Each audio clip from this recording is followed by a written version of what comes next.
Leprechaun, you say? Well, that's easy enough.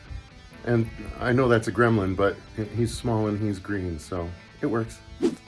And here they be. So this is another horror property that only has one comic book series consisting of 4 issues, making it very easy to cover in just one TikTok. So let's get to it. So Leprechaun had a 4-issue series come out of Blue Water Comics. This is the only series that Leprechaun appeared in, and it goes a little something like this.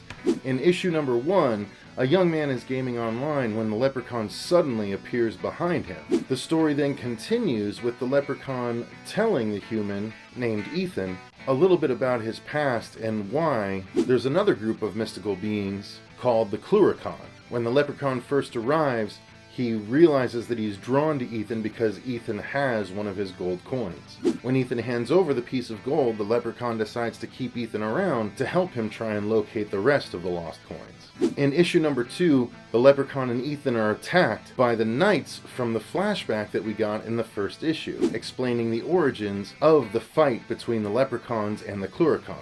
Once the Leprechaun figures out the location of his next gold coin, he sets off with Ethan's friend Sean in order to retrieve it while Ethan heads back to work. While the Leprechaun and Sean are doing their thing, they're attacked once again by the LEPRECHAUN, and the Leprechaun starts fighting while Sean basically hides. While Ethan is at work, he meets up with a co-worker who starts to tell him more about the Leprechaun and the LEPRECHAUN race that he didn't know up until this point. While Ethan speaks to his co-worker, a bunch of shadowy LEPRECHAUN figures in the distance decide to try and attack. Finally, in issue number 4, the LEPRECHAUN do attack Ethan and his co-worker, but they flee in order to save their lives. Eventually, the Leprechaun once again goes up against the LEPRECHAUN and their leader, ultimately battling them to a complete standstill. The LEPRECHAun leader takes off in order to lick his wounds, while the Leprechaun and Ethan wrap things up. So as you can tell, this book is not your typical Leprechaun story. In fact, there's only like a death or two that the Leprechaun is even the cause of outside of his old enemies, the LEPRECHAun.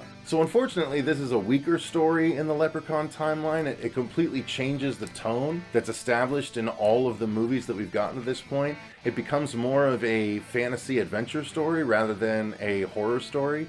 So I personally wouldn't recommend it. So that is all the Leprechaun comics that are available to us as of this recording. What did you guys think, and what other characters do you want to see the comic books for? Let me know in those comments down below.